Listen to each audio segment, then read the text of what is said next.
Indian independence, the people were started to get impatient. After independence, our leaders implemented model of planned development based on twin goals of growth and distribution. India witnessed impressive growth in many sectors, but unfortunately, poverty and inequality persisted on a large scale in India. Benefits of economic growth did not reach to all sections of society. Existing social inequalities like caste and gender complicated the issues in many ways. There also existed a gulf between the rural agrarian sector and the urban industrial sector. A sense of injustice and inequality grew among different groups.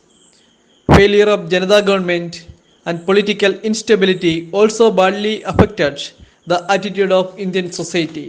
Diverse social groups like women, farmers, students, Dalits, workers, etc. felt that the democratic politics did not address their needs and demands. In such a situation, they came under the banner of various social organizations to voice their demand. We can classify popular movements in India into two categories. First one is party based organizations, and the second one is non party organizations. Party based organizations function as a pressure group of a particular political party. These organizations do not participate in electoral politics. At the same time, they actively associate with the current politics and support the political party to which they are affiliated.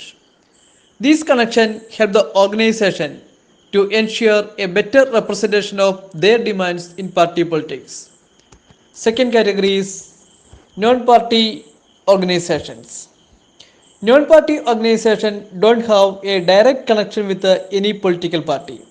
Usually, these groups have less faith in existing democratic institutions and electoral politics. They therefore choose to step outside of party politics and engage in mass mobilization for registering their protest.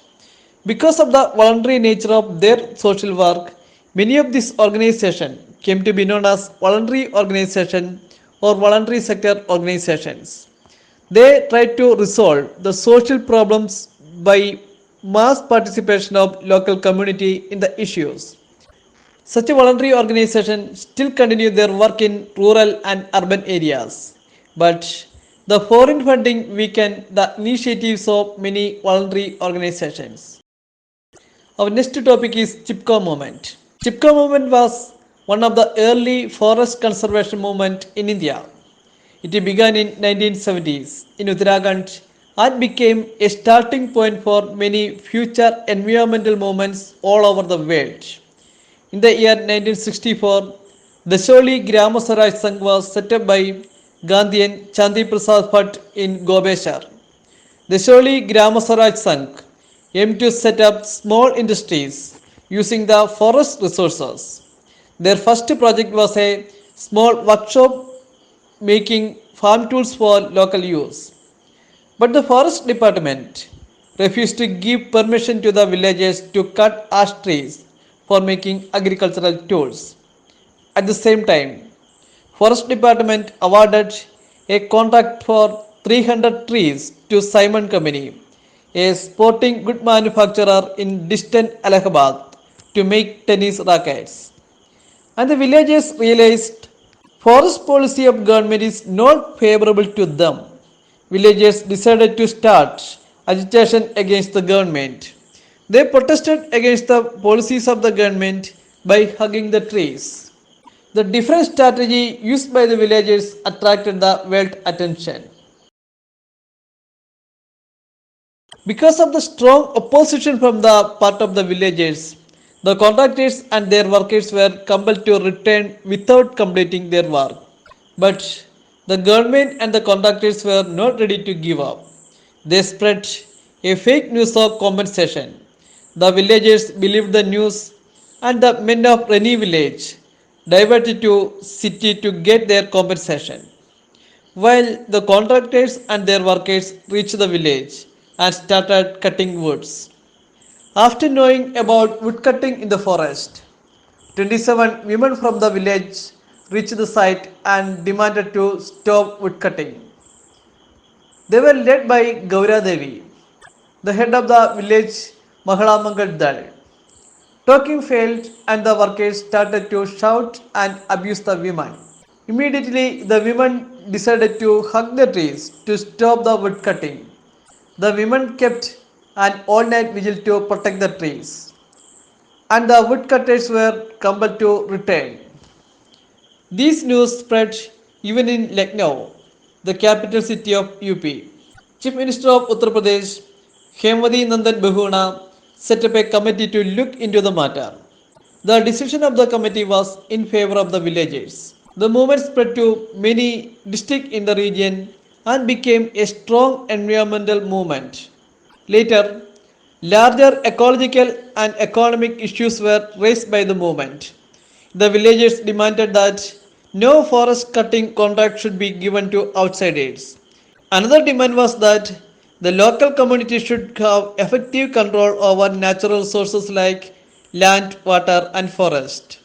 The villagers also wanted low cost materials to small industries and ensure development in the region without disturbing the ecological balance.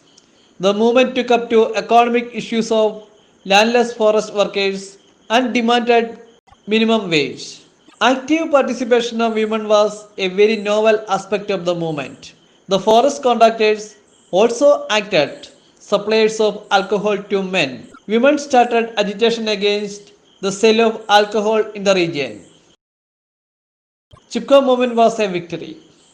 Government issued a ban on felling of trees in Himalayan regions for 15 years. Sundar Blakuna, Chanti Prasad Bhatt, Gaura Devi were the main leaders of the movement. UNEP report mentioned Chipko movement as a socio-economic revolution by winning control of their forest resources from the hands of a distant bureaucracy, which is only concerned with the selling of forest land for making urban-oriented products. Our next topic is Dalit Panthers, a caste-based organization originated in Maharashtra. Dalit Panthers was a militant organization which fight against caste-based inequalities and material injustices. Dalit Panthers was formed by the first generation of Dalit graduates from city slums of Mumbai. Dalit Panthers was founded by Namdeo Dasal and J.V. Pawar on 29 May 1978 in Maharashtra. Most of the members of the organization were young and educated men, and most of the leaders were literary figures. The Dalit Panthers were inspired by the Black Panthers Party, a socialist movement that tried to combat racial discrimination against Africans during the civil rights movement in USA in mid 20th century. Dalit Panthers demanded proper implementation of reservation policy to end century-old caste discrimination and to ensure social justice. Constitutional provisions and laws passed by the central and state governments were not enough to check social discrimination and violence against ex-untouchables. The life of Dalit is still miserable in many parts of India. The situation is more terrible in rural areas. Uneducated Dalits are not able to react to the exploitation and atrocities from the part of other people. Dalit settlement in villages continue to be set apart from the main villages. Dalit women were dishonored and sexually abused in many parts of India. They were denied access to common sources of drinking water. Dalits were economically exploited by the upper caste masters. On the other hand, political parties supported by Dalits, like Republican Party of India, were not successful in electoral politics. Dalit used their creativity as a protest activity. Dalit writers protested against the brutality of caste system in their numerous autobiographies and other literary works. As a result of sustained agitation on the part of the Dalit Panthers, along with the other like-minded organizations over the issue of atrocities against Dalits. The government passed a comprehensive law in 1989 that provided rigorous punishment for such crimes. Electoral compromises and split in the organization led to the decline of Dalit Panthers. Organizations like the Backward and Minority Communities Employees Federation took over the space of Dalit Panthers. We will discuss the remaining portions of this chapter in another video.